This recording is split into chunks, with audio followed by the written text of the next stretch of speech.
pretty please. And I will make sure that we are recording over here. Turn which one? The number one. Yours? Just a little bit more. Right there. That's perfect. Thank you. Okay. That's exactly what I needed. All right. And we shall wait. And I believe we shall be streaming momentarily. Awesome. And let's see what we get. Zig Ziglar. Zig Ziglar? Yeah. Okay. I don't see us broadcasting quite yet. Blank screen. I don't like blank screens. Let me refresh this. Yes, why don't you refresh? I shall refresh. Refresh. And we shall see what happens. Because other than that, we should be... There we are. All right. I'm in my usual position. And there we are. Yeah, we're there. Okay, good. Yeah. I mean, hey, looking folks, down or sideways. Welcome to Whichever. the never straightforward at you guys. I'm telling you, never. Welcome somebody. to the GeoSnippits Reboot podcast. I'm your host, Andy Head Hard Hat Smith, and I am here with the wonderful wife, Amy, and we are in the pre-show. Welcome. And yeah, let me get this over here. My presets are gone again. Thank you, Google. So I was able to get the bottom third in here, but that was as far as I got. That's how things are going. But hey, welcome, folks. Glad to see all you fine folks in the chat room. And again, we're going to have opened up for, if you have any comments or questions for tonight's show, we're going to be talking about very, very helpful websites for geocachers. Oh, good. So this will be, and we're not talking about listing sites. We're not talking about geocaching.com and some of the other ones that are out there. We are talking about other helpful websites for you as a geocacher and able to give you more information so that you can go out and do things. So here I'm checking out camera 2, and that seems to be working really, really well. As you can tell, we've got the windows open. It's actually it's been rainy. They probably can't tell that. No, not from here, but it's been it's cooled down considerably. It was up in the low 90s for a little bit and got started getting that wet blanket of summer in for North Kakalaki, but it's cooled down and it's been raining for the past few days, but it's like in the upper 70s. So yeah, it's still muggy. It's still kind of icky. So but I don't know really why we have the windows open, because it's muggy. Yeah, but you know, it's cooler. So we'll see what happens, and hopefully it'll vent all the heat out. And the germs. My apologies. Gesundheit. That was a little unexpected. That's how that goes. So yeah, lots of stuff.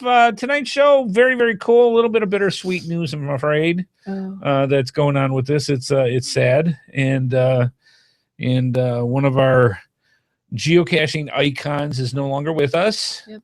Yeah, good old Joe GPS has passed away this past weekend.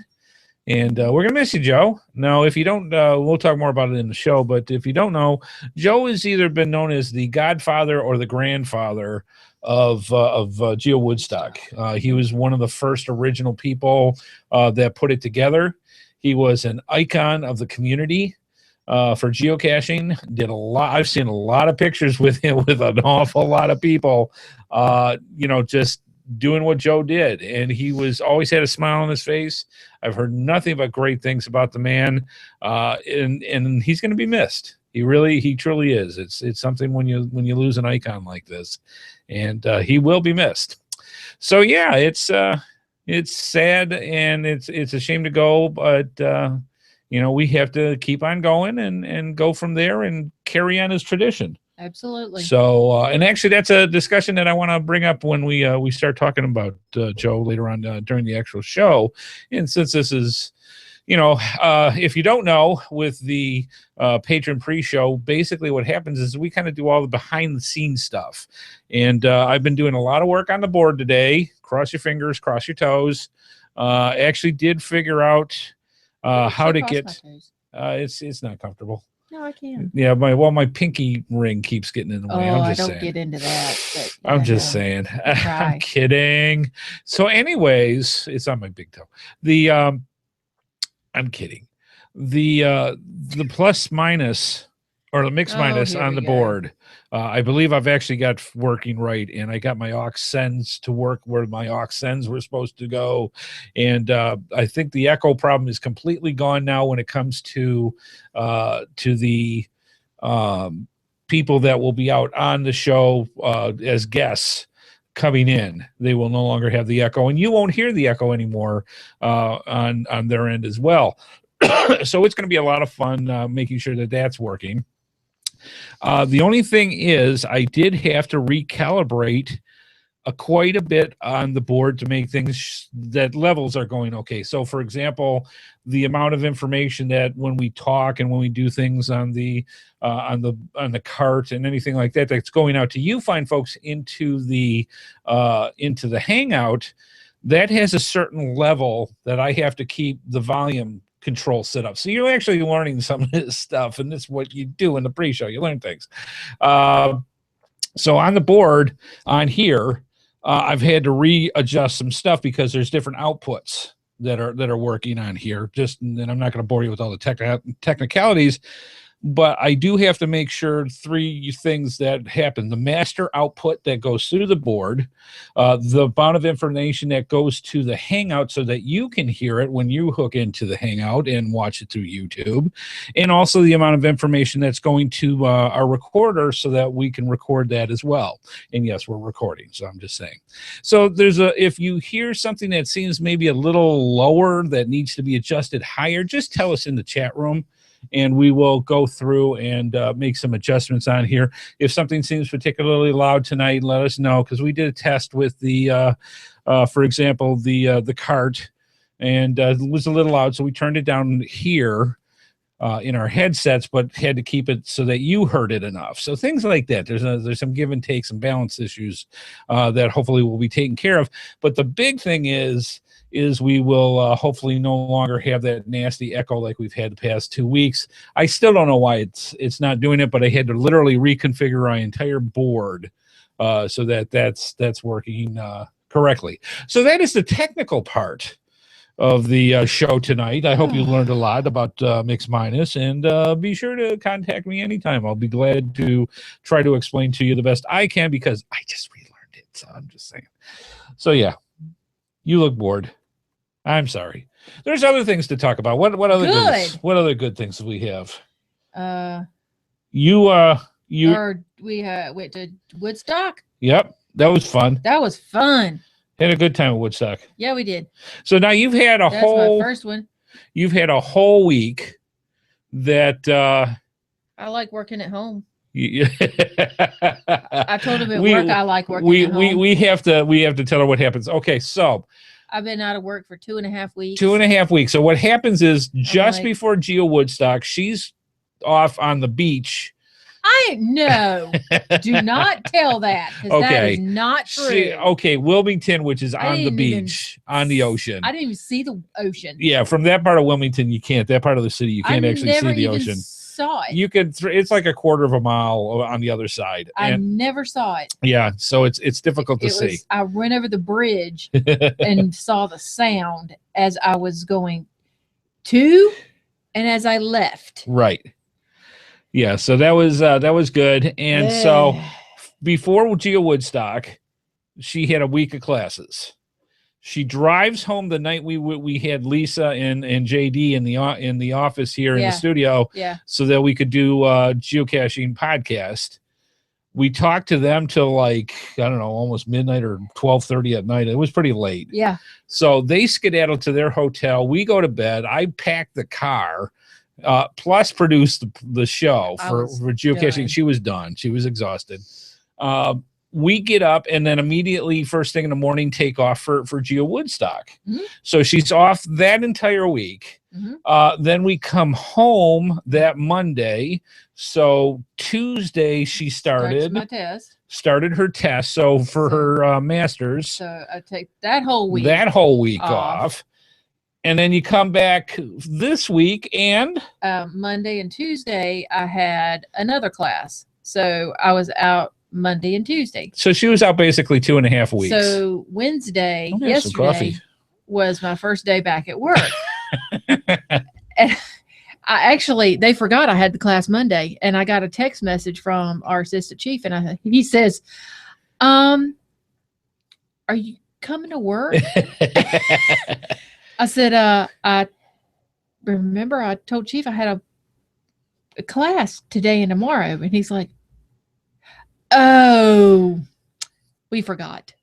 Yes. We forgot. All right. Well, I'm still going to class, so I'm not coming in today or tomorrow. So you forgot or not, I'm not coming in."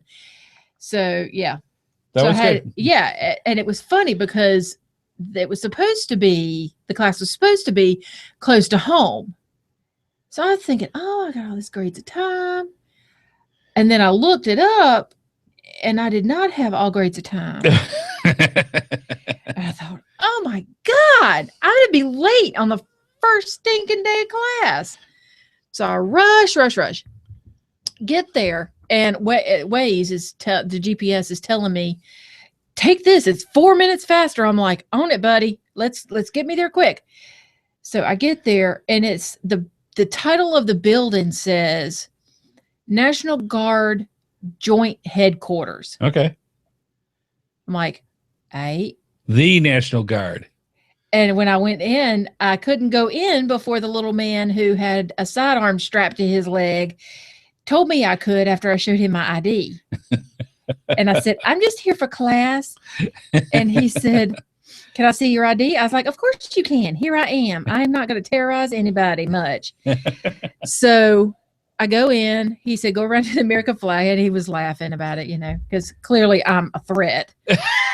And all right. So, I mean, really. And with my name and number on the back of my car. And you got to be careful of those Sensi people. Yeah, the Sensi people are dangerous. And so I go around, find my parking space, and careful not to park in anything that had a sign in it. Because if it's got a sign, clearly it's meant for somebody else. General so-and-so, not too me. bad. Yeah, right. Colonel something or other. Yeah, that's whatever. Not me. And so I'm walking up, and I see the joint headquarters, and I'm thinking, all right. So I go in, and I said, and again, these people won't let you in without a card. You have to swipe a card to get in. Which you didn't have. I got cards, nothing that'll let me in. No, I don't think the grocery store. They don't take debit cards. Food Lion doesn't work that way. Right. Yeah.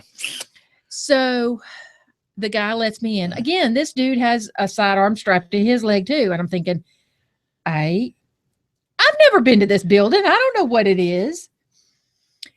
And he said, are you here for class? I said, that really is it. Yes, sir. They have a metal detector thing that you walk through. Right. I know nothing. I'm just here for class. So I don't walk through it. I just walk around it. I'm like, I don't have anything. I got a computer, and I'm afraid that it's going to erase stuff if I walk through there. So I don't go through it. He doesn't make me walk through it either. He's like, she can't even get in the building, really. So, yeah. So he tells me where to go. So I go straight there. Don't pass go. Don't collect $200. I'm afraid somebody's going to shoot me. Everybody in there has a gun. What am I going to do? Duck. Right. So I go in there. We are in the situation room of this building.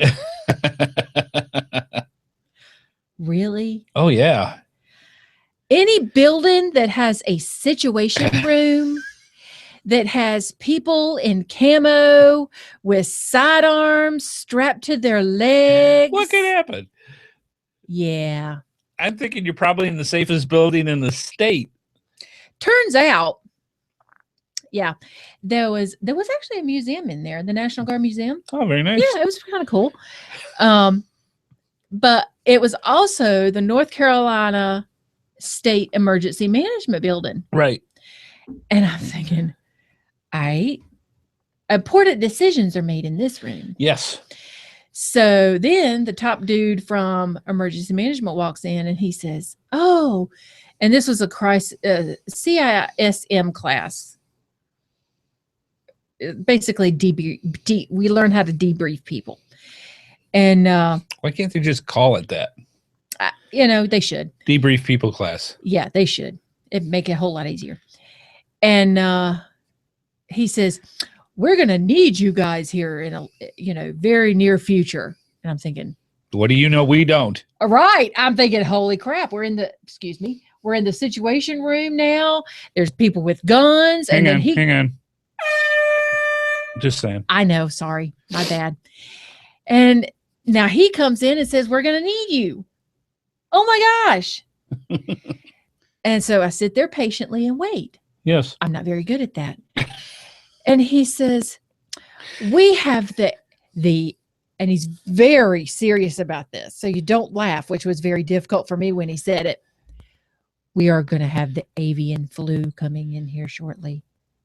Did they fly it in from avian? Right. And we're going to need to deflock.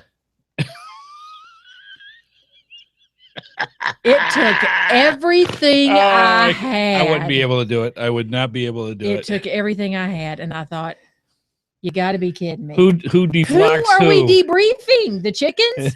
Who are we deflocking? So, you. Yeah. Yeah, you right there. So I thought, all right, he's very serious, and I gotta take, I gotta take this with some import. So well, there you go. Zombie apocalypse. We need to debrief. Yeah, that's it. Yeah, right.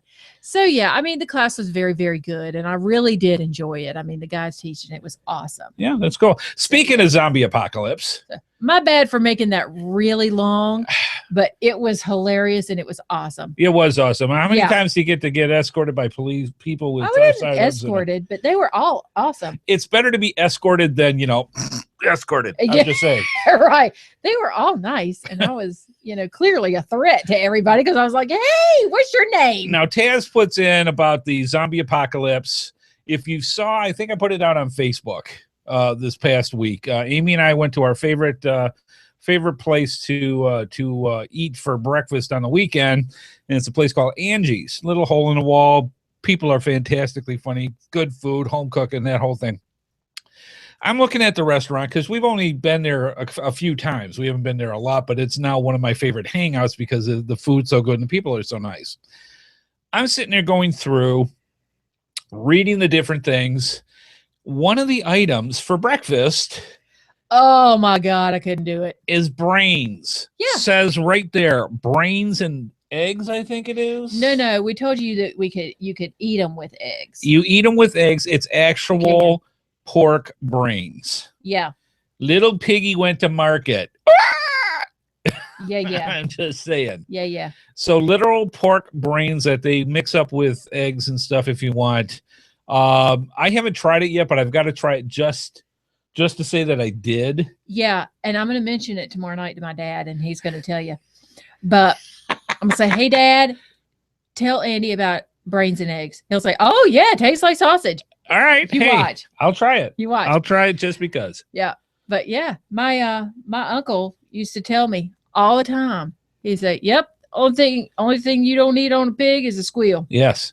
No, no, that is not the only part I don't eat on a pig. Yeah, well, the funny part is my first wife was actually a true farmer's daughter, and you learn about things like that. It's like, how do you eat all this stuff? He says, if you don't, you starve. So yeah, hunger will do a lot of things to you, I'm sure. It's the way you go. So yeah, that was interesting. I can't do. I would do brains and eggs before I did chitlins. Oh, see, I don't think I've actually had chitlins yet either. And so yeah, if you're squeamish, you do what you do when you Our eat in the South. apologies if you're squeamish if you eat in the South, there's a very good stipulation to go by. Don't ask. Mm-hmm. Don't ask. Seriously, you just. So yeah. Anyways, interesting things to eat. Pork brains on the menu. But also on a better note and less squeamish note, fried bologna. Oh, love it. Grew up on it. That's a very Midwestern thing. Oh, I grew up on fried bologna and cheese. So it's a Southern thing too, huh? Yeah. Oh, yes. When you posted that, Mafia wife, she's like, "Oh, I miss fried bologna." Oh yeah. See, I used to love fried bologna because when you put it on a frying pan, it bubbles up into that like C cup thing. Yes. Here's the trick: you got to cut it in. Got 3 slices in it. It won't bubble. I'd rather have it poke a hole in the center and it turns into like a little volcano. It's kind of cool. I like that. So everybody's going to have to go out and eat. Okay, so Taz says he has eaten them and got food poisoning. Memphis Mafia loves brains and eggs. Oh, hey, there you go. You know, to each his own. I want to try them just to say I ate them. Brains. I mean, come on. I could have all sorts of fun with this. Not in the restaurant, please. And Jill won't mind. She doesn't care. The other patrons might, and brains. I'm not going to have that. I think it'll be a riot. No, I'm not going to have it. Well, we'll try it on a week you're not there. So anyways. No, I'm not going to have it. I want to do a fundraiser with her. But yeah, lots of stuff. Lots of cool stuff. And yes, folks, if you're new to the GeoSnippits Reboot podcast, by the way, welcome. And the pre-show, which is what we're doing right now, the pre-show is the show before the show. The actual podcast starts at 8:30, which is about another 6 minutes or so. We actually do talk about geocaching, believe it or not, when it goes into things, I'm afraid. Oh my God. Yes, I have had tongue. Okay, read just below that. I'm not going to say it. Yes, I've had Rocky Mountain oysters as well. There's parts of animals that I try to forget, but when you've got a farmer's wife with a family and a sense of humor, I have had stuff. Now, one of the things my first wife used to tell me, she absolutely loves beef tongue, but the problem is if it's an animal, see, when springtime comes and you're a kid on the farm, you adopt the animals. And they come in. You can't adopt anything on a farm. They adopt the animals, and you take care of them, and all the rest. And she said to eat something that used to lick you is not the most pleasant. Just saying. So yeah, it's a strange life.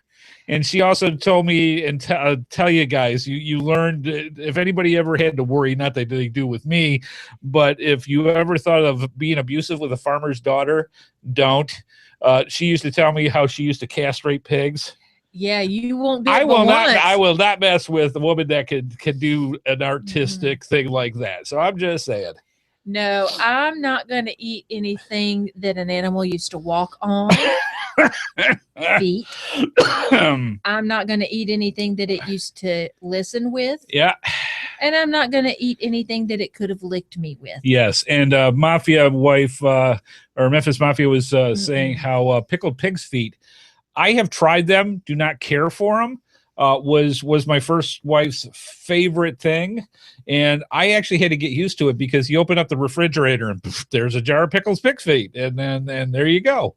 Of course, I also had to get used to going down into the. There you go, right there. I used to go down into the. That's how they initiated me when I first got into the family of said farmers, and it was so funny because what happened is all right. Mom tells us. Oh, crab legs, a whole different thing. Okay. Yeah. But Mom tells me, go down into the freezer. I just made a fresh batch of cookies, but I need you to bring some one of the batches back that's in the freezer. I'm like, hey, fresh cookies, let's do this. I go down to the sucker. I go down to the freezer and I open it up and staring square back at me, big old head of a pig looking right back at me. And I'm like, what kind of weird sickos do we got here? So yes. Hungry sickos. Hungry sickos. They got a good laugh out of it. After I was done crying, I was fine too. It was okay. Oh, you didn't cry. That's how that went. But yeah, when you have a farmer's family background, you know this stuff. You've lived it, and that's just how it gets.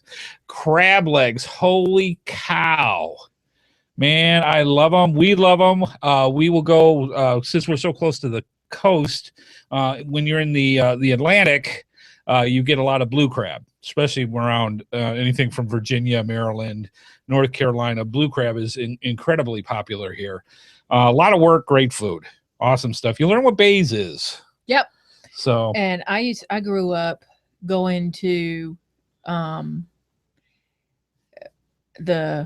we just used to call it the river, but my uncle had a place down there and in a little town and near the ocean, and we could literally walk to the pier, and my uncle and my dad would walk in the river, pick up oysters and shuck them them, and I would eat until I was pure sick. And my brother would not really understand what the big deal was, right, to say the least, because he thought they were absolutely disgusting. So, I thought he was missing out, and he thought I was He still doesn't crazy. like seafood. No. Yeah. And I told my nephew, I was like, why don't you just try a little bit of this oyster? And Greg's like, yes, Grayson, it tastes like dirt. I'm like, don't tell him that. So he tried it. I said, do you like it? He said, yes. I said, do you want some more? He said, yes. I said, your son is brilliant. All part of the fun. But yeah, when you live on the coast, boy, I'll tell you what, you better love seafood because it is there. Good stuff. All right, we got about 2 more minutes and we'll be starting up the show. Lots of stuff for you tonight. Good stuff that we hope that will be both entertaining and educational for you folks. So make sure you get your pad of paper and pencils, because some of these Earls, you can get all of them in the show notes. We'll have everything there. But every time you say that, yes, it just it sounds weird. That it's in the show notes? No, Earl. URL, an Earl. Yeah, sounds weird. Do you know what an Earl is? Yes, I know what it is. Okay. But when you say it like a word, it sounds weird. Because it's easier to say Earl than Ural. Than URL? Yeah. Yeah. I'm just saying. So this pushes a button, does it? Not really. It just sounds weird. I will remember this. Okay. So anyways, good stuff. I don't care. I'm just saying it sounds weird. Yes. So again, I digress. For the people that are new to the show, welcome. And this is what happens in the pre-show. Just before this is the show. Before the show, we just talk over everything and anything that comes up, obviously. And yes, eventually we even talk about geocaching. So that's a good thing. So yeah, lots of good stuff. We got a new contest coming up. And the prize is literally on its way en route right now, and I am very excited about that. So we'll talk more about that in a bit. All right, I have got 8:30. Miss Amy, you about ready? Sure. All right, so folks, sit back, relax, get your favorite libation, your favorite snack, the geocaching greatness of the GeoSnippits Reboot podcast is coming at you. Wake up, Amy. Jeez, oh, baby. Jeez, it's going to be one of those nights. I could see this already. All right, let's start this while we can keep her awake. Here we go.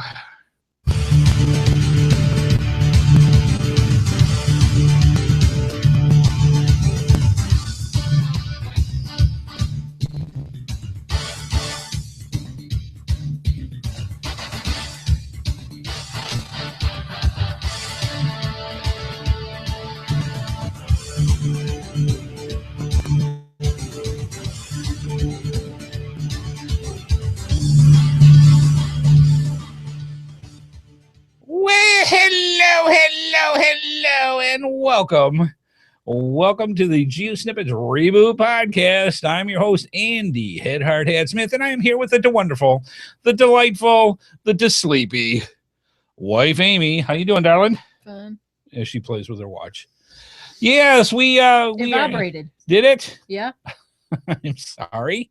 I haven't logged my dinner. Oh, I see how that goes. Again. Yeah, yes. I got to get back in the groove with all that. Whatever. I had so many people at Geo Woodstock coming by and saying, "So how's that thing with the walking going? Everything going all right? Why did you stop doing it? Why don't you get back into it?" Yeah, I'll be doing that. Yes, I know. Yeah. So, anyways, we are recording. My watch wants to know that too. Yes, we are recording live in the GeoSnippets studios in Raleigh, North Carolina. It is June 4th. And Mom's birthday. Happy birthday, Happy birthday, Mom. So yes, good stuff. It is Helpful geocaching websites, GeoSnippits Reboot Podcast, episode 115. So yeah, we got a lot of stuff, interesting things that you're going to want to know, and you're going to probably want your notepad and your pen nearby, because we're going to have some interesting URLs, aka URLs, for you that you're going to want.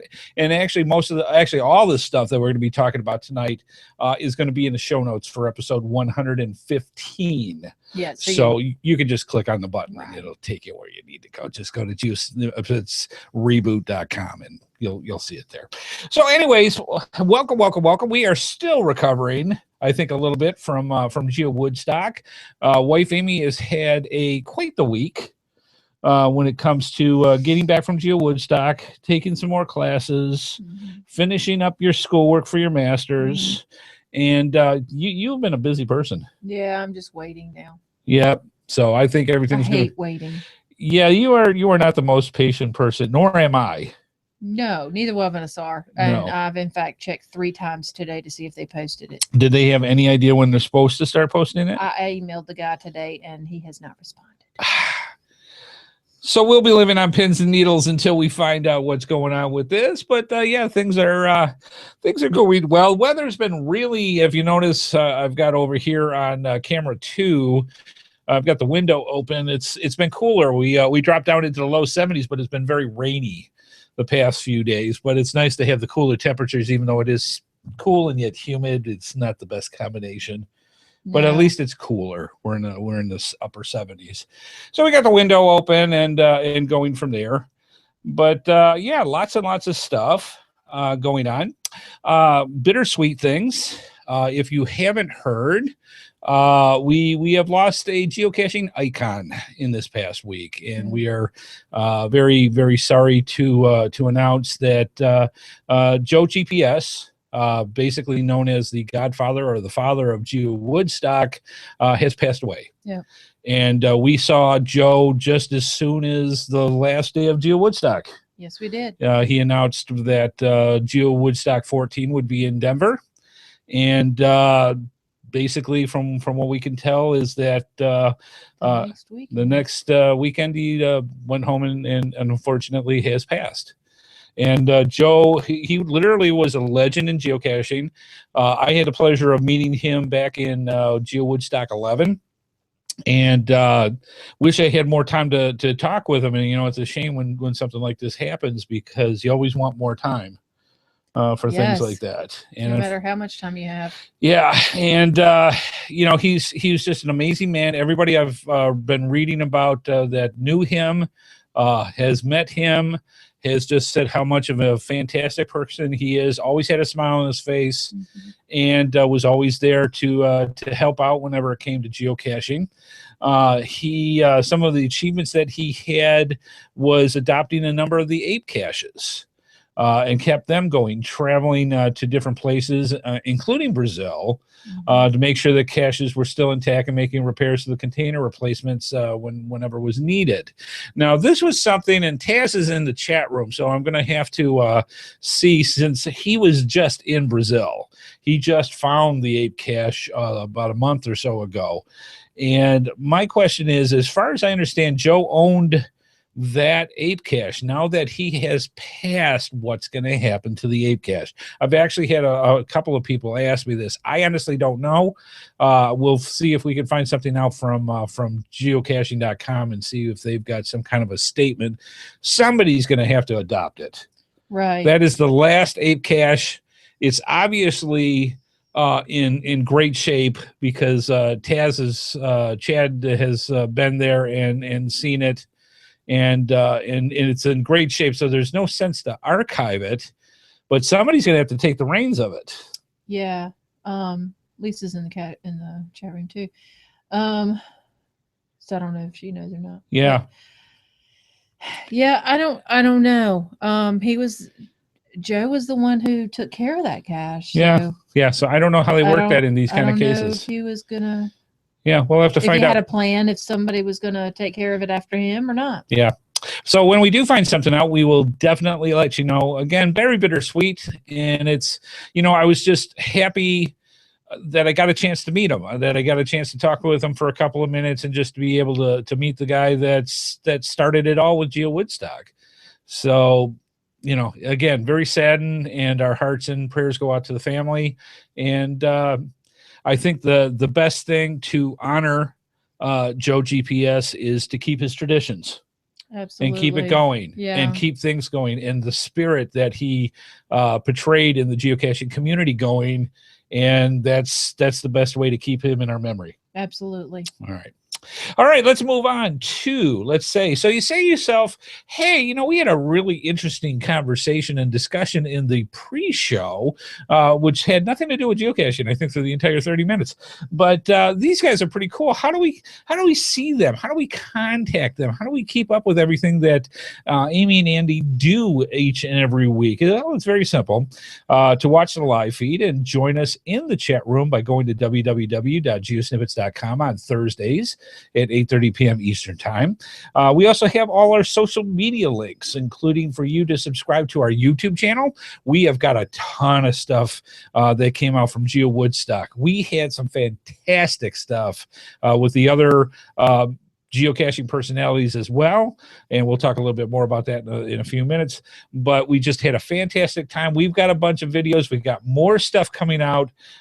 So yes, the best way to do is to go to Head Hard Hant's YouTube channel, subscribe to it, and every time we've got a vlog or an extra, actually every podcast that we do goes out automatically into your subscribe bucket, and you can look at them at your convenience. You don't have to go out searching for them. So make sure that you, at the very least, subscribe to our YouTube channel, and also subscribe to our Google Plus circles. Put us in your circle so that anytime we put out anything that deals with geocaching, we've got polls, we've got questions, we have issues and subjects that we want to talk about when it comes to geocaching. We always got issues. We always got issues, and we put it out there, and you can, folks, come back with it. And a lot of times it ends up being shows, or at least part of the show, each and every week. So definitely put us in the circles. Plus, we've got Facebook, we've got Twitter, we got Pinterest, we got all sorts of stuff. Go over to geosnippits.com and click any of the social media links, and it'll get you signed up with us, and we would greatly appreciate it. Finally, we also have our voicemail line, when you can call in your questions, your comments, your suggestions by calling 919-341-9519, or you don't even have to do that. You can go right over to our geosnippits.com website, and we have our send voicemail tab. Go ahead and click onto that, and you get up to 3 minutes to record anything you want about the show, milestones, things that you want to see more of on the show, subjects that we've talked about that you'd like to comment on. Anything and everything, send us that. It will record your voice and send it over to us. And the cool thing is, it is absolutely free. We really appreciate it when you do. By all means, please give it a try. Now, we don't have any actual viewer feedback this week, but wife Amy, if you wouldn't mind, unless you're in the middle of typing, we've got an announcement about June 13th, which is the WWFM 12, the Worldwide Flash Mob number 12. As she clicks away. So anyways, as she's in the middle of her sentence. What is our announcement? It's June 13th, WWFM 12. It's our event. Our event. The event we're going to do, and we'd like to tell people, if you're anywhere in North Carolina, in Garner on June 13th, why don't you come on by, because we're having the Great Thwacker Attack. The Great Thwacker Attack Flash Mob. Now, if you see just behind me here is those orange 2-foot long 2x4s that are made of finger foam. We're going to have a giant pillow fight, basically, with these finger things. Foam? Have you ever seen when you go to a ball game, you got those giant fingers? Okay. Yeah, our fingers are 2 foot long 2x4s. Okay. So that's what ours are. All We're right, going to have a sorry. giant thwacker attack. So All that's right. going to be a lot of fun. And if you're interested at all about how this goes, we're going to hopefully have some things, some pictures and video. And it should be a good old time. It's GC5, B as in boy, 5W. So GC5VB 5W. Yes. And they'll give you all the details. Stop on by, say hi, and we're planning on having a good time. And yes, the thwackers will be provided free. Yes, they will. Because wife Amy wants them out of our storage unit. Yes, she does. Just saying. She will be giving them away to everybody. You will have your including car the filled up animals. with thwackers. They make great insulation. I'm just saying. Yes, I'll be leaving them on cars. We apparently have a new. See, and you know what? I'm gonna insert something here. Okay, insert away. At Woodstock, it was hilarious because people would come up to me and say, "How do I get in on this?" I say, "I don't know. You're going to have to ask Andy." They said, "So that really is how things are With you. with me?" Yeah, I'm like, "Yes, I really don't know." and they would laugh. She's oblivious. Yeah, I really don't know. I don't want to know anything extra. Any extraneous information that I don't have to remember is awesome. Well, now that you don't have to do your class So, anymore, you got to fill it up with something. No, I don't. Nope. I show up and the notes are there and it's great. Yes. All right. And that's what happens. Actually, we got in a great discussion with Joshua, the geocaching vlogger, and had a great, now she's laughing at this because I actually said it correctly because I got a special message from Joshua that said that because when we do our vlogs, that's what we call them. They're geocaching vlogs. So when I looked at his name, it obviously came out as geocaching vlogger. It is not. Joshua's is the geocaching vlogger.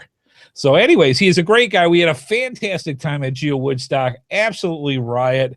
And we actually, there's tons of stuff on YouTube right now that are out there. By all means, check it out. Sunny, Sandy, and Sean. We also had a great time with them. Fantastic. It was like a family meet and reunion, literally. We all got together, had a fantastic time. And we'll talk more about that as well. But lots of stuff out there in the media for you to get about Geo Woodstock. And your hide is what's going on. Yeah, I'm happy. You're happy? I like happy. Yeah. Happy's good. I get to see the mountains when we go to Woodstock 14. Oh, yeah, yeah. It should be a riot. There's some 14. That's why they call it the 14er. Yeah, they're about an hour away. Yeah, there's 14,000 foot mountains. And look at it, the bright side. If you're going to go to Geo Woodstock 14, all right, you're guaranteed to be in the Mile High Club when you find a geocache that's there because it's over 5,000 feet. Yeah, I'll have to take a gun, not a gondola. A gun. What is wrong with my brain I don't know, but I'm going to tonight? let you talk for half a second what you were going to say on your thoughts so I can pick up an item. Oh, it's going to take a minute. No, it's not. Oh. Wow, that didn't take long at all. No, it didn't. We have a new Patreon giveaway contest. Oh, yeah. Yeah, it's really nice. Okay. The GeoSwag? GeoSwag and also Oak Coins. Okay. All right. That's what I thought it was. It's Thor's hammer. This, ladies and gentlemen, boys and girls, is the now most awesome one of my thing favorite ever. geocoin. This is an actual geocoin. I call it geo art. It is. It's a geo sculpture is Yeah. what this is. This is Thor's hammer, and it is beautiful. You look how thick this is. Mhm. This is almost a half a pound. It's 7 ounces. It is gorgeous. It comes in 2 different ways. There's one that's kind of a bronze, and then there's the golden one here. Now, when I met up with the fine folks at Oak Coins, they came over and literally handed me right there this guy right here. This is the first out of 100 that they had that they were going to sell at Geo Woodstock. This is number 1, the first one out of 100. Okay, so and in the don't go into that. We won't talk about that part. Why? Because Because I'm not sure. What are you talking about? Are you talking about the number 1? No. Oh, what are you talking about? Go ahead then. See? Leave me alone. Go ahead. And in the handle is actually this goes into the handle. Yeah, so it's multi-tone. So it's actually very intricate. Yes. This is detail. literally what I would consider as geo art. Yeah. And it's hefty, it's gorgeous. It's literally almost a half pound. It is beautifully done. And when I saw one of the announcements like the day after Geo Woodstock, and they said, we got a couple left. If you want to get them, contact them and they'll go. I literally wrote them right then and there and said, hey, if you've got one left, would you mind donating it? Because we got this really important patron giveaway contest that we'd like to do, and we'd like to feature Thor's hammer as the giveaway. So they wrote back and said, guess what? We just sent it to you. So it is en route right now. I expect to see it before next week's show. So this is how this is going to work. The GeoSwag Oak Coins Mega Thor hammer is out of stock. Yes, it is. You can't get them. They're gone. All right. The only way you can get it is through this contest. It is for patrons only. So this is it. We need to get some monies for the end of the year coming up so that we can pay our bills to keep going on with the podcast. Yeah. What better way than to have a contest to bring in more patrons? And that's what this is. So this is going to be how it works. We'll have this is how it's going to work. We'll work in all the details. We're going to have a drawing. And the entire contest, if we get the prize in, because I'm not going to start it till the thing's in my hands, we are going to start the contest probably next week because it's already en route. They already gave me the tracking number. We are going to have it. You have to be a patron. Now, to become a patron, you go to patreon.com/headhardhat. Or if you go to geosnippits.com, on the right side of the screen is a patron graphic. Click onto that. It'll take you to the website. All we're asking for you to do is to choose one of the rewards that you would like to get. Could be a path tag, could be our pre-show, it could be a bunch of things. And keep in mind, they're all nested. It costs you $1 a week. But for example, for the path tag special that we have, we expect up to 52 weeks. So for 1 full year, $1 a week, that goes that way. For each of the other ones that are less and less amount of weeks that are involved. So basically with this, what we ask you for is for $1 a week to help support the show, to keep us going, is all we ask, and they're nested. So the bigger the reward, you get all the other under rewards with that. We also are in the works of having something else being done with coins and pins right now that will also be part of the reward system, and I'm hoping to have that in place by the time the contest is done, as well as an extra incentive. So that'll be really cool when that works out. But you've got to be a patron. Once you're a patron, you are in it for the drawing. You get we'll see if we can work out a way so that you can get extra drawings put in. But for right now, we'll work all the details in until next week, where we'll have all the details ironed out. But for right now, you at least have to be a patron to get one of your entries in to win this guy, Thor's hammer. This is awesome. Beautiful, so beautiful coin. I have one. I have a Thor's hammer. Yes. I have one that looks exactly like that. I had to purchase mine. She wanted it that bad. She wanted it that bad. I wanted it that bad. Yes. I was not given mine. I was not gifted mine. Yes. I purchased mine. All right. Fair enough. So anyways, the wonderful GeoSwag Oak Coins Megathor hammer patron giveaway contest starts next week. If everything works out okay and we've got the prize ready, because I don't want to have it until I've got the prize in my hand so I can show it to you. It's going to be starting hopefully next week, but it's in transit right now. I can't I hope it's wait. safe.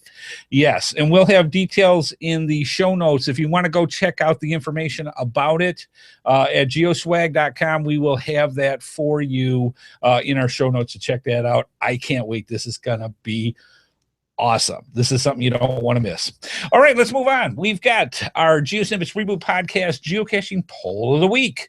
And we had a question that went out. What was your primary geocaching GPS device?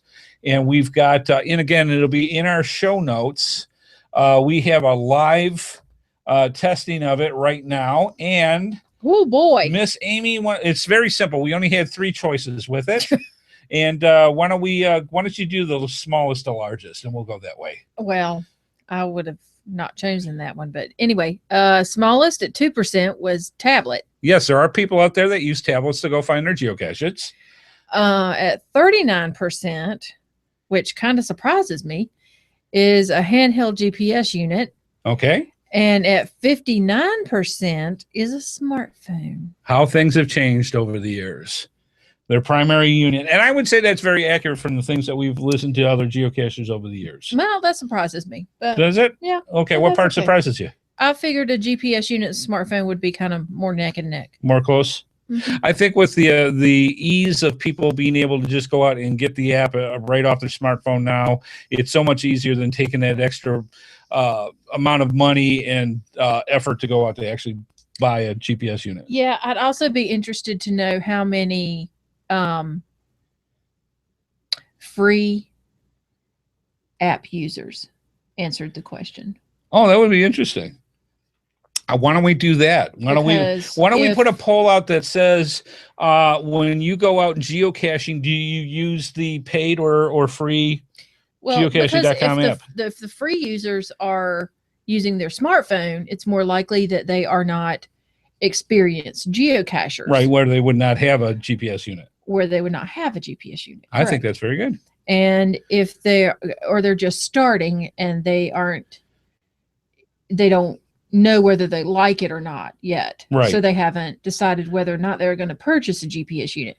Whereas more experienced geocachers know, yes. Yeah, I'm in this and I'm getting me a GPS unit because my smartphone bounces around is useful in the thicker brush. Yeah, like they say in the chat room, phone for urban terrain, GPS for rural. Right. Absolutely. So excellent stuff. All right, lots of good information. I think it is time to move on.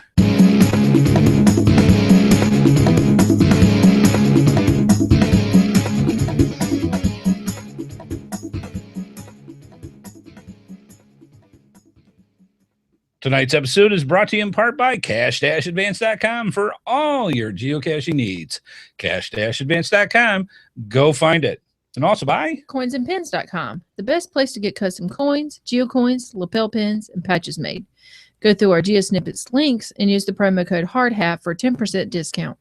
And FYI for our listeners, you can sign up for their newsletter to get notified of when new coins and patches are available for sale. We're also very thankful to all of our sponsors. And if you want to see more of their products, be sure to go to our GeoSnippits website and simply click on their logos.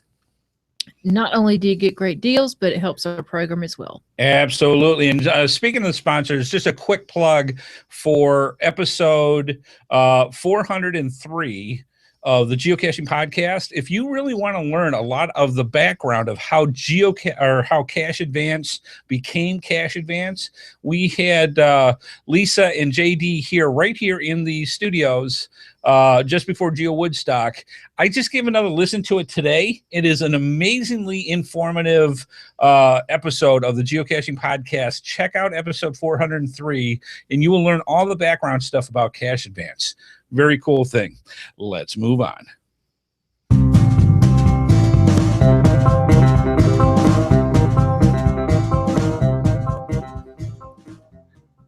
Yeehaw! Yep. Helpful geocaching websites, GeoSnippits Reboot podcast, episode 115. It was interesting. I was looking for different ideas for upcoming shows. And one of the things, and yes, guys, quit rolling your eyes because I know you do this too. I was looking through Pinterest. Because always there is something in there, whether I'm looking for anything specific or not, where I'll sit there and look at it and go, I did not think of that. That is so cool when it comes to geocaching. So that's what I ended up doing is I started going through Pinterest and I found this very interesting web page that was called Helpful Geocaching Websites. It was by Podcaster. Oh, of course it was. And it was they had in their blog from a couple of years ago this very cool whole list of different helpful websites. Now, I'm not talking listing sites, like geocaching.com or any of the other ones. These are helpful websites that you as a geocacher would find useful to use for one thing or another. If you're into statistics, if you're into mapping, if you're into all these different things that geocaching touches, this would be the type of thing that you would be wanting to know about. So I actually wrote to Sonny and said, hey, you know what? I know this is kind of an odd request, but would you mind if we borrowed that and did a show about it? And he said, sure, no problem. Glad to do it. So that's what we did. We want to give full disclosure that this is all straight out of Sonny and Sandy and Sean's blog. And it was just so nice of them. And matter of fact, we're going to have in the show notes for episode 115 off of the GeoSnippits Reboot.com website. You can go to this as well and check out exactly what we're talking about. And it's, again, 20 helpful geocaching websites is what they called it from Podcaster. So thank you guys for letting us borrow this. This is really cool. So there is so much stuff that geocachers love to do. And one of the things that they get into is statistics. Now, I always know that they're going to get into situations where people will sit there and say, it's not about the numbers. It's strictly about the adventure and all we get into it. I totally agree. I completely agree. It's definitely about the adventure. You should agree. And not the numbers. With you. But also, if you get down to the deep, dark, brass tacks of things, we still have things about numbers when it comes to geocaching.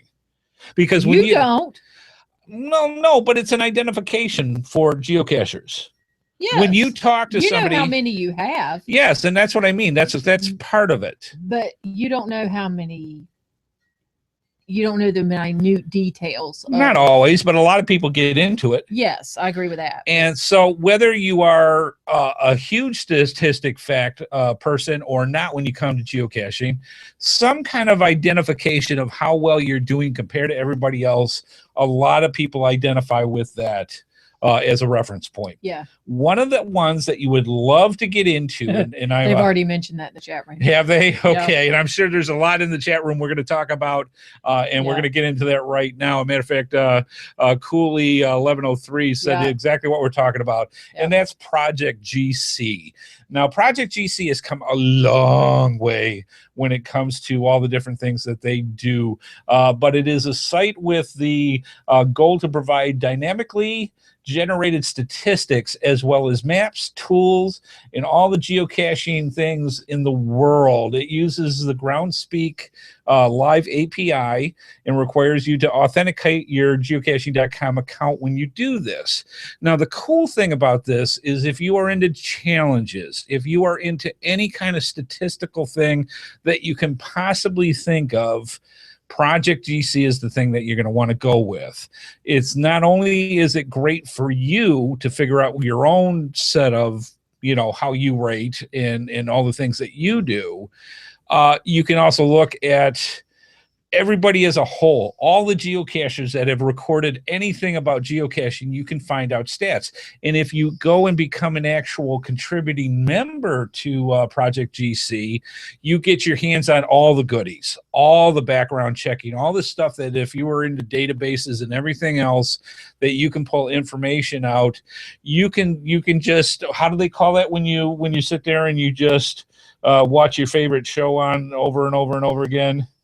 Oh, binging? Yes, you can binge your statistics until you can't see straight. Yeah. Yeah. So definitely Project GC is the way to go for something like that. Yeah. Now, there's another one that's called a GPS visualizer. And this is an online utility that creates maps and profiles from geographic data. It is free and easy to use. And by the way, all the sites that we're talking about tonight, I have checked, they still exist. You could still go there and get this, because this is about a year. Oh, that would have been embarrassing. Yeah, so this is about a year and a half old data that we're looking at, but I checked each and every one of these sites and they're all still good. So just so that you know. So GPS visualizer is really, really cool. It's extremely customizable. Input can be put in the form of GPS data for tracks and waypoints, driving routes, street addresses, and simple coordinates. So lots and lots of stuff there. Matter of fact, I'll bring it up on our screen here. Everything that you want to do about do-it-yourself mapping. So if you're into tracking, and if you're into all the different types of things that deal with hiking and whatnot with geocaching, this is something that you can use. And I thought this would be very useful, because I know a lot of people like making their own maps for their routes that they use when they go out geocaching. Travel bug sites. This is so cool. This has also grown a lot. You've heard about this, and I'm bringing it up on my thing, is tbrescue.com.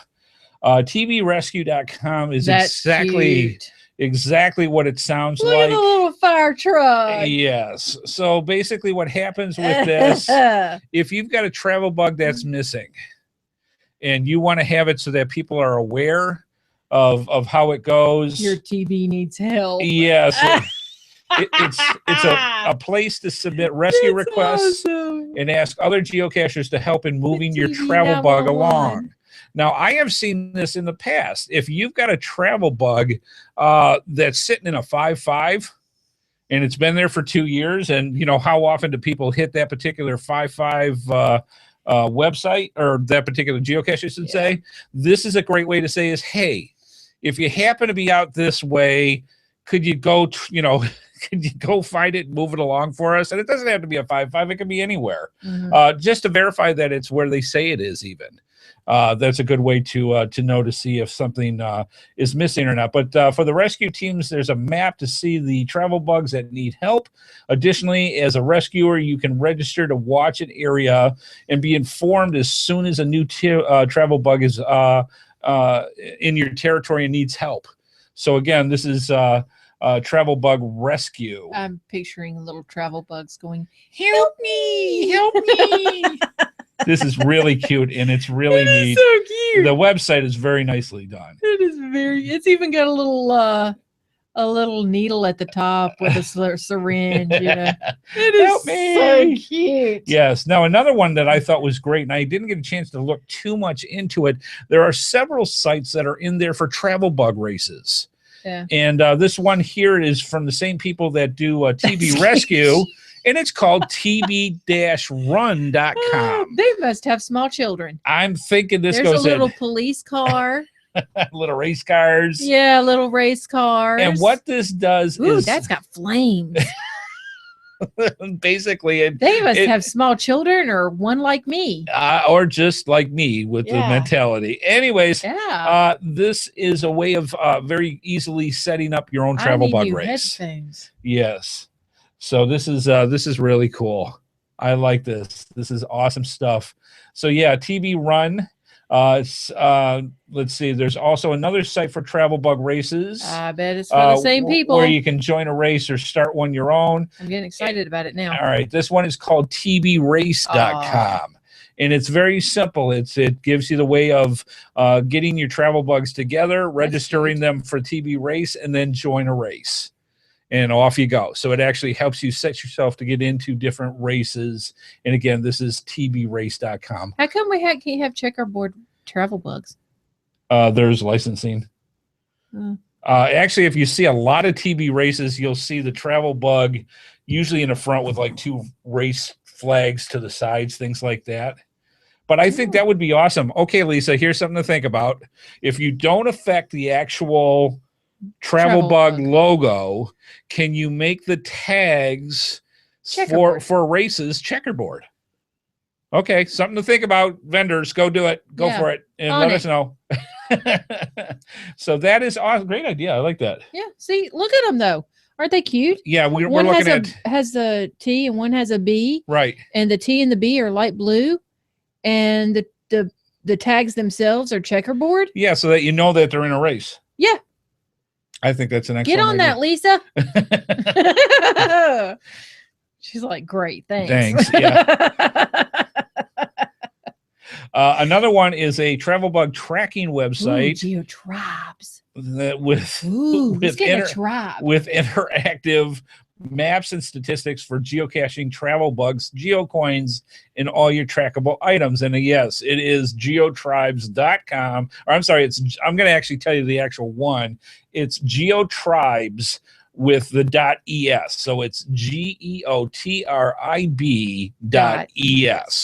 for GeoTribes. Mm-hmm. And it has interactive maps and statistics for everything you want to know about your different trackables. So you can do tracker maps, owner stats, live updates, trackable stats, display trails, country locations, and a whole bunch more. And you can join up for that, and it's free. I like joining tribes better. Okay, but that's what they've got here. So I know. You make your own. And I like theirs too, but joining a tribe's cool. You just want to get partially naked and run around a fire. No. I'm just saying. No, okay. I don't. All right, just a thought. Anyways, so that's stuff about travel bugs. And he digresses. As he digresses. Some of the other ones that are interesting too, and I've been using this for, and Lisa puts LOL in the thing. She's laughing. I'm glad she took it that way. Yeah. Shoo. Yes. Nothing like ticking off the sponsor. Way to go, babe. Anyways. Oh, please, because anybody takes me seriously. One of the things that when I just started getting into geocaching, there wasn't so much analytics as there are now. But one of the things that I absolutely loved was cacher stats. Now, cacher stats, and you can literally go to, and it's cacherstats.com. You can get a ranking of yourself in the world. You can rank yourself in the country. You can rank yourself in the state and or province. And you can find out where you stack up with everybody else. This is your true numbers geek thing. This is the core of it's all about the numbers. I am not. Because what it does is it tells you what your cache rankings are, and it literally is by state, country, and world, and what your ranking is with this. World. Now, I'm in there, but unfortunately, wife Emmy. I keep saying Emmy. I don't know why I keep saying the dog. I'm going to be getting arm Tourette's any second now. And so wife Amy cannot be in this yet because there is a restriction. You have to not be called the dog's name. Well, that too. I'm sure there's a Freudian thing in there, but we digress. You have to have 200 or more finds before you qualify to be in Cacher Stats. And how many do you have now? You have quite a few. Where are you at? I don't know. Let's ask Emmy.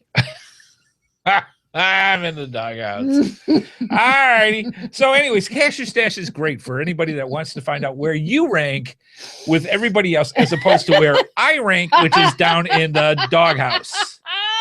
That's just how it is. He does this all the time. The brain functions. I have less than 200. Yes, you do. You're close to it, though. Over 150. Okay, so you're almost there. Think. We got to get you over the hump and get you there so that you can get into that as well. Because maybe fun. I'll go find that caboose. Oh, here we go. Boy, you pulled that one out of the abyss. Yes. There's a cache that's near where she works. It's his nemesis cache. I can't find it. It's a nano on a caboose. I know where it is. And I know the people who know where it is. And anytime something comes up where I say something stupid, which is about every 30 seconds. And I haven't actually brought that up in a while. You haven't. That one got pulled out of the recesses of craziness. Yeah. But we digress. More player ranking stuff here. Yeah, I hadn't thought about that one in a while. There's another one here that's called Zinware List. Geocachers with basically this is for geocachers with the most finds and with over 100 caches hidden that you can go to. And it, again, statistic, love it. There's articles all over the place, different parts of information when it comes to geocaching. Again, this is Zinware. And we'll have the URL in the show notes. And finally, if you want to make your own geocaching ranking stats bar, you can get it off of Cacher Stats. And you can also go to this other one where all you have to do is put in your nickname, your email, and it will make a little HTML stat bar that you can put on your website or your web page or however you want to do with showing your rankings. If you actually, what these are very popular for, because they give you the code to use it and then plop it in someplace. If you are big into the forums, this is usually the signature part. So like on your email, or if your signature of the forums, you can put this little set of code in and it will plop it in for you and make yourself and your other geocaching buddies envious because you have it and they do not. So again, how to make your own geocaching rank stat bar. We will have that in the show notes. Finally, we've got a couple other things here real quick. Downloads and printables. This, I have been a fan of Geocacher University forever. Matter of fact, in my blog, one of the most popular pages that I reference is one of the ones that's out of Geocacher U, and this is downloads and printables. If you want to print out the little pamphlets that you want to give somebody if they say, "What's geocaching?" and you can, or the police officer that says, "Hey, what are you doing?" "It's geocaching, sir," and you give this to this, or the landowner that you want to put that geocache on, you can print off these pamphlets off of Geocaching U that are very professional and have all the information that you would want to give somebody that's new to the game, that much more information and street cred when you need it. There's also log sheets and stash notes of all the different sizes from the micros up to full size, make your own logbooks, which are awesome stuff. So I am a very huge fan of Geocacher U. And again, we have all this in our show notes. Let's see, other printables that we have here. GC Log, a log sheet collection with about 150 logbooks. So again, this has a ton of them. You can't. Well, it's got them in various sizes too. All the different sizes, everything from bison tube to full size logbooks. Basically what you do is you go and you get about 100 sheets of paper, you print off your different sizes, you staple them, you cut them to size, you put them in plastic baggies, and you keep them in your geocaching pack. And anytime you come up with a logbook that needs to be replaced, you've got them right there. And they're fantastic things to have, and just good stuff all the way around to be able to put. And it's GC Log Book. BUCH is what it is. GCLOG BUCH is the name of the site. So good stuff.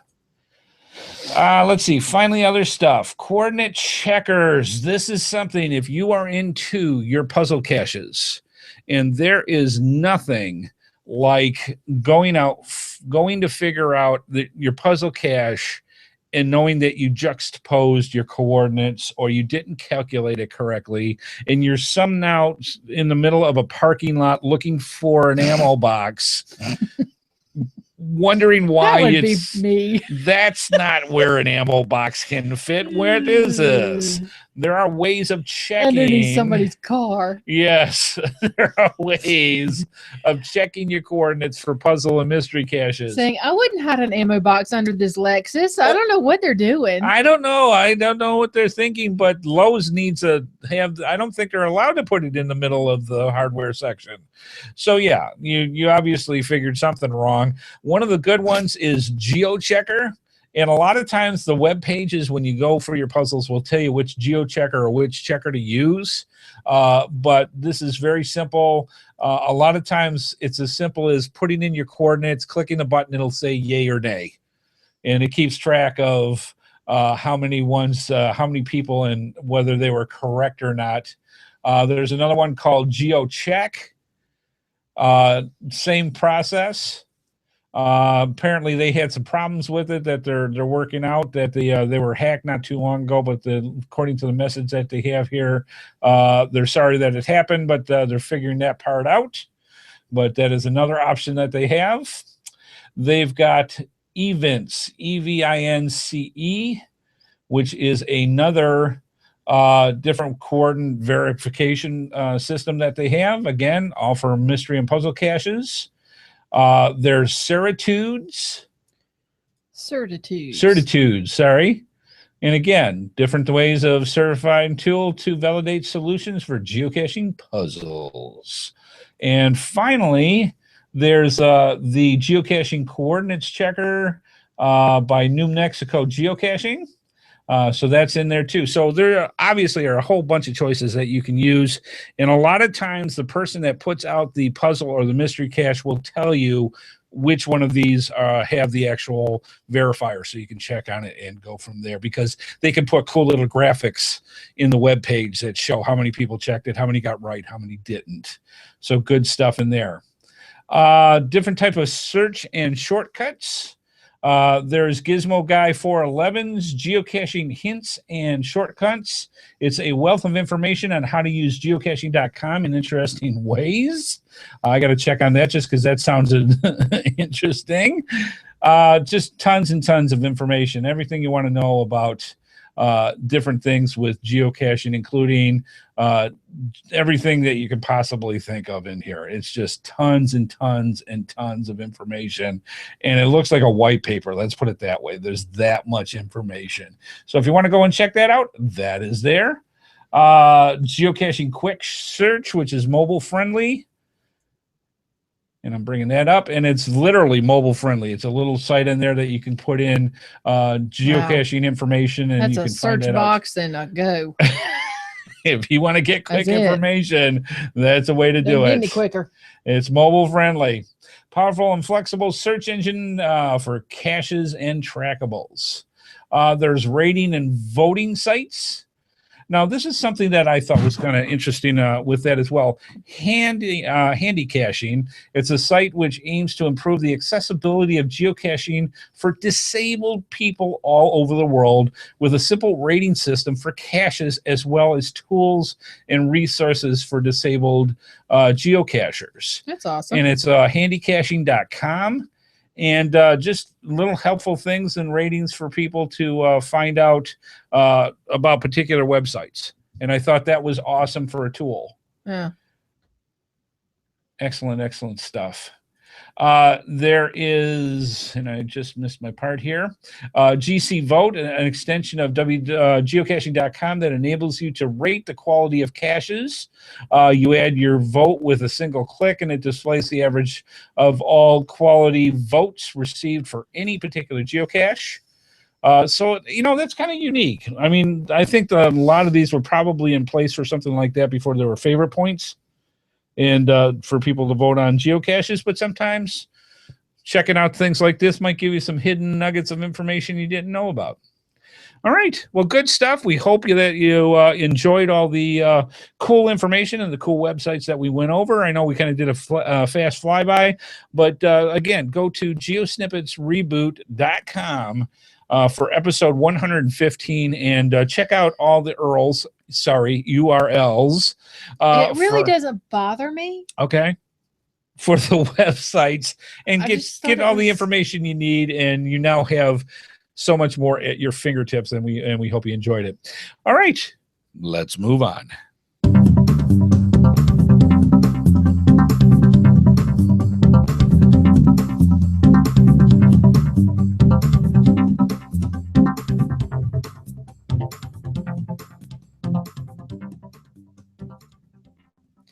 Your support helps keep all of the GeoSnippits Reboot shows running along. Please consider making a PayPal donation through the link on our website to support our efforts in your ongoing entertainment. From all of us at GeoSnippits, we thank you. Absolutely. And again, we've got this fantastic project right now in contest that we will be starting next week, hopefully, with Thor's Hammer, and it is Patreon only. And you say to yourself, well, you need money? Yeah, we need money. I don't know any other way of putting it. We need money to keep things going, and we need your help.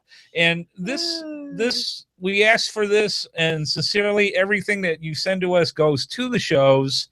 It helps keep the lights on, the hosting, the websites, part of the equipment, and a small part. I mean, it didn't even cost for the chair we replaced that we took out of our pocket for things like this. But just to keep the show going each and every year, and we, some of the bills come during once a year, some of the bills come monthly, and it all adds up. And we're starting to get into that second half of the year now, and we're going to need the money for the big bills when those come along. So we ask, plead, beg. I will even sing a little song, or have you pay more so that I don't sing a little song, so that we get you folks in our patron campaign. The idea is you've always been part of the GeoSnippits Reboot podcast universe. Please become a contributing member for that.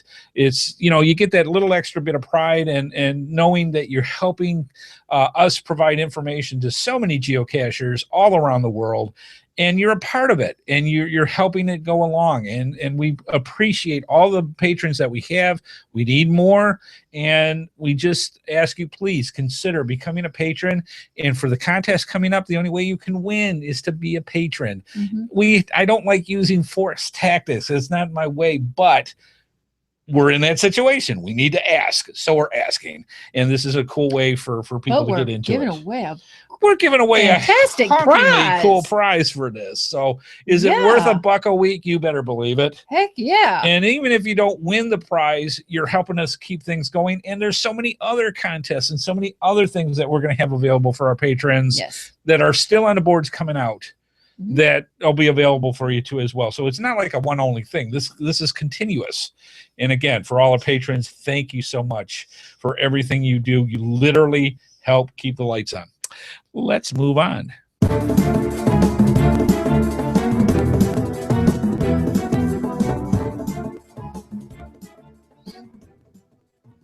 All right, it is time for the GeoSnippits Geocaching Cache Stash. Let me explain to what that is.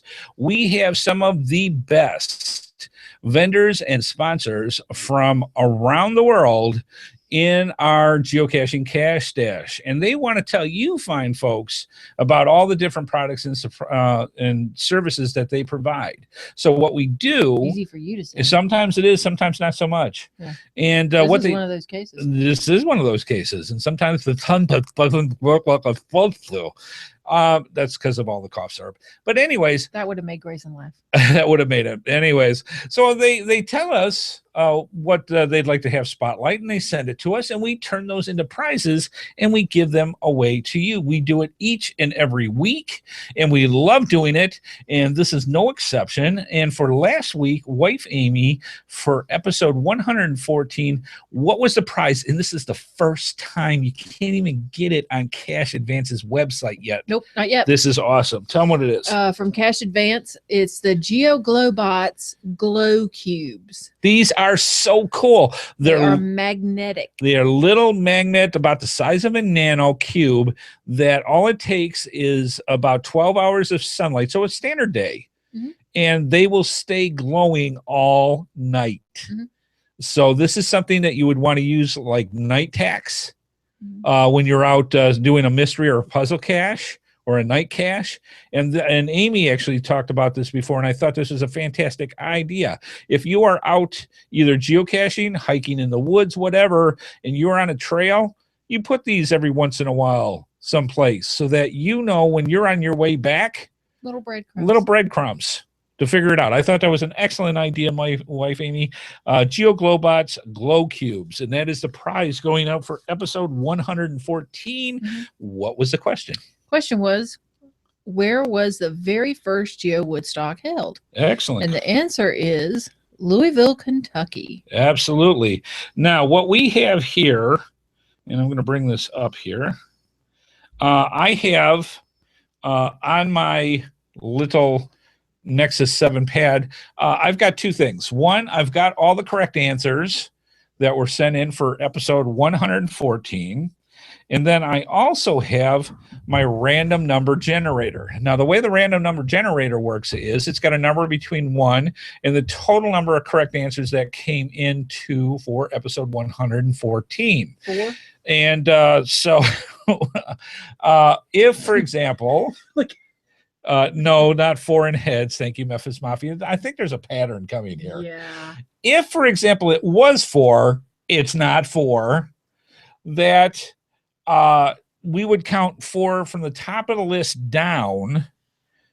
And if it was tails, we would count from the bottom up 4, and that would be our winner. It gives a little bit of extra randomness when it comes to things.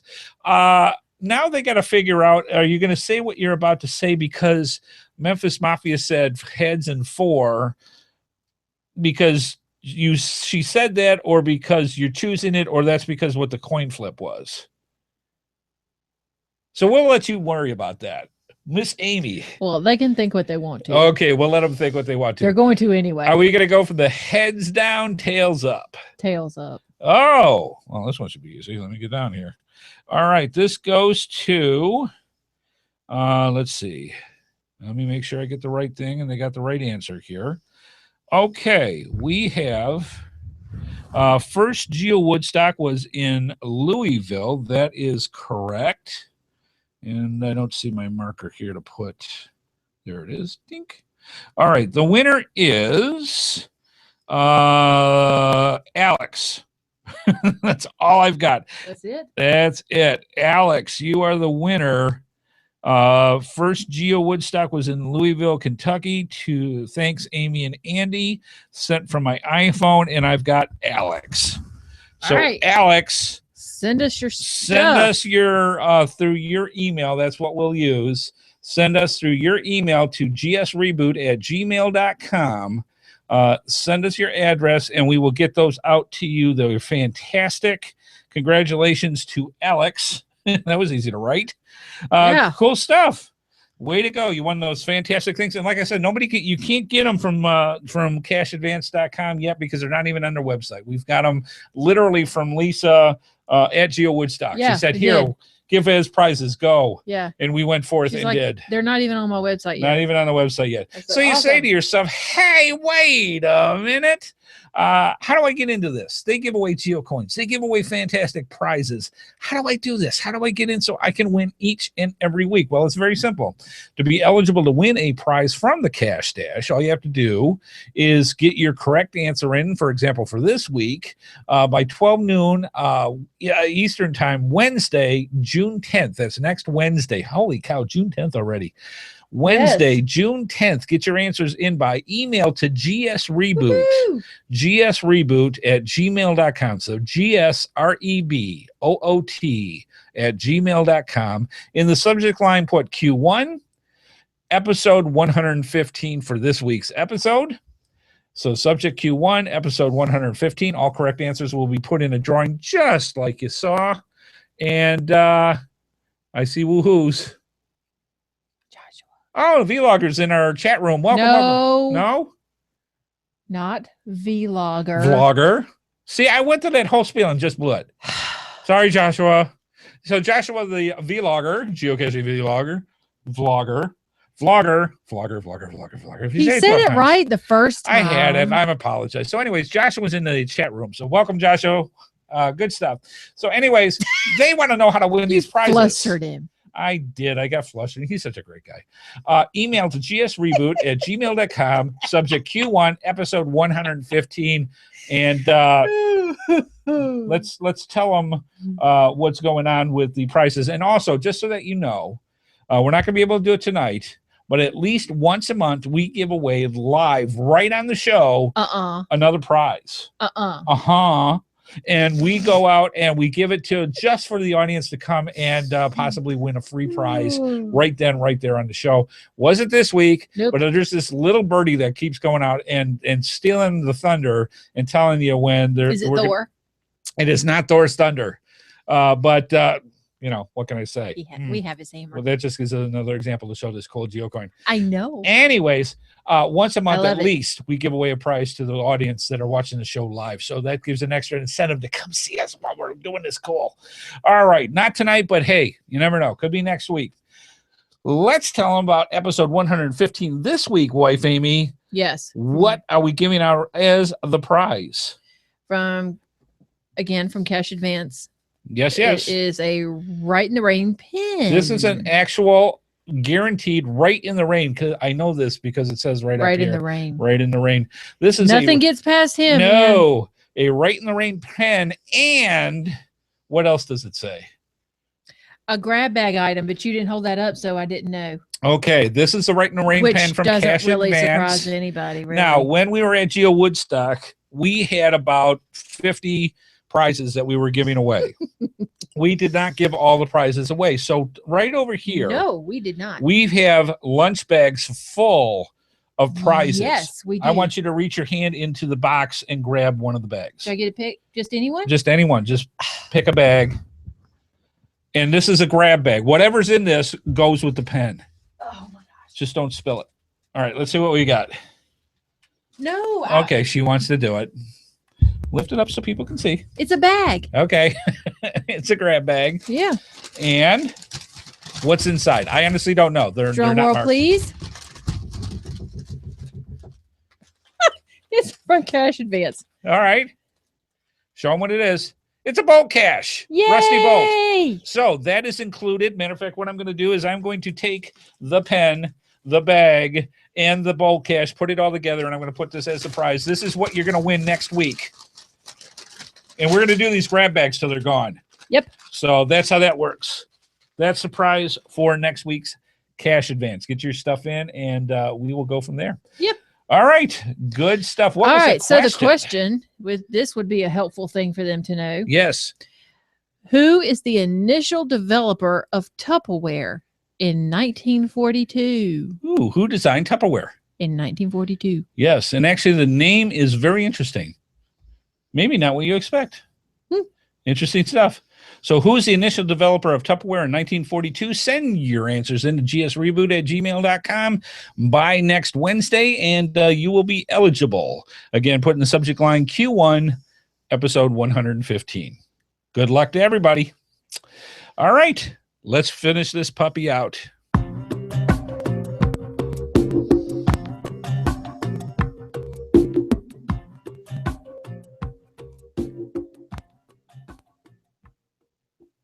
Well, we hope you enjoyed the show, and we hope that this brought some interesting information and insights to you as far as helpful websites that you can use as a geocacher. We ask that you please let us know what you think. Send some stuff for wife Amy. But be nice. Be nice, because we like happy Amy, not sad Amy. And that way we can do viewer feedback and do stuff like that. Feedback even. And let us know. Send it in to gsreboot@gmail.com, and we'll have happy Amy, not sad Amy. That's always a good thing. Second, please become a patron, not only because you can win a fantastic, amazing, almost half-pound Thor's hammer in our patron-only contest. Easily liftable, though. Yes, for 7 ounces, it's very liftable, and we're in a fog. We're fuzzy now. I feel like a fuzzy navel. There we go. That was scary. So please consider becoming a patron and throw some money so that we can keep this craziness going. You can tell how the equipment is. I'm just saying. And finally, tell others about the crazy, weird zaniness of the GeoSnippits Reboot podcast to other geocachers so that they can come by. We met a lot of people that for some reason did not know about the GeoSnippits Reboot podcast, but they do know. We did. They won a lot of prizes. They learned about us. drug somebody with his family over to the table, and I'm like, hey, here's a card. Take some card. Here, lady, here's a card. And that's it. It was good stuff. She's and like, okay, well, we'll talk to you later. I'm like, no, your husband's not done. She's like, oh my God. She was a bit pushy, just saying. Whatever. All right. So, anyways, lots of fun. We were hoping that you had a great time with the show, and tell other geocachers, come, you got to see this couple. They're crazy, and they're a lot like us. So we can relate. You know, we're just saying. Anyways, good stuff. Miss Amy, close us out. Thank you to our sponsors and for our sponsors. CashAdvance.com and coinsandpins.com. Thanks to Andy Headhard Hat Smith, and thanks to everyone watching in the chat room. Please keep those comments coming in. We'll see y'all next time. That's right. With special thanks to the wonderful, the delightful, the delicious wife, Amy. She's amazing, and we love her so. Just saying. All right, we'll see you next week on Thursday at 8:30 p.m. Eastern Time for another spine-tingling episode of the GeoSnippits Reboot podcast right here in the GeoSnippits studios in Raleigh, North Carolina. And as we like to say here in the GeoSnippits Reboot studios, see you out on the trails, folks. Bye-bye.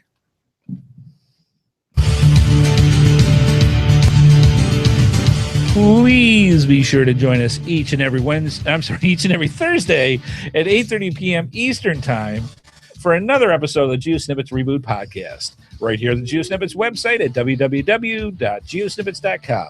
The video version of our show is available on YouTube, and the audio version is available on iTunes, Stitcher, Blueberry, the Tech Podcast Network, and many of your favorite podcatchers. We love hearing from our viewers and listeners, so please leave your feedback by emailing us at gsreboot@gmail.com, visit us through our social media sites, or contact us via our voicemail line at 919-341-9519, or use our website Send Voicemail tab. GeoSnippits Reboot is a Headhard Hat production and is produced by Amy and Andy Smith. This show is copyright 2015 by Andrew T. Smith.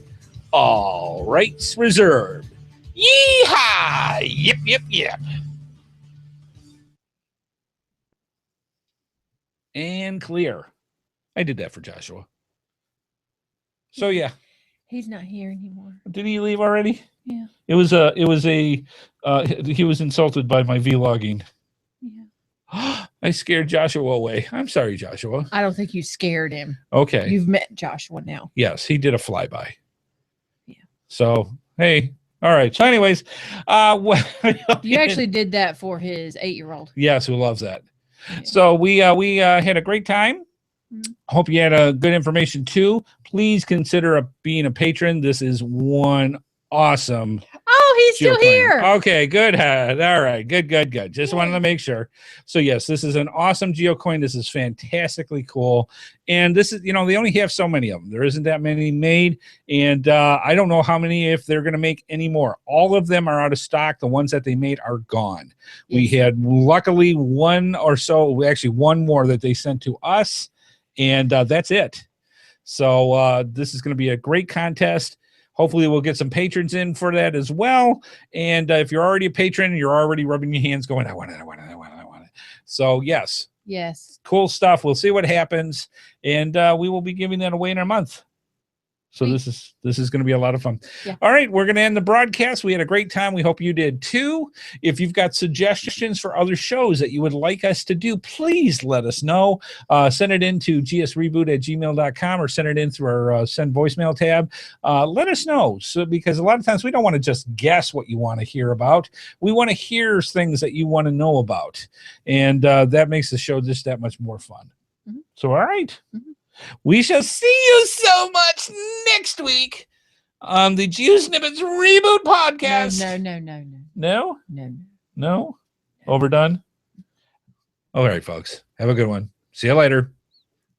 Bye.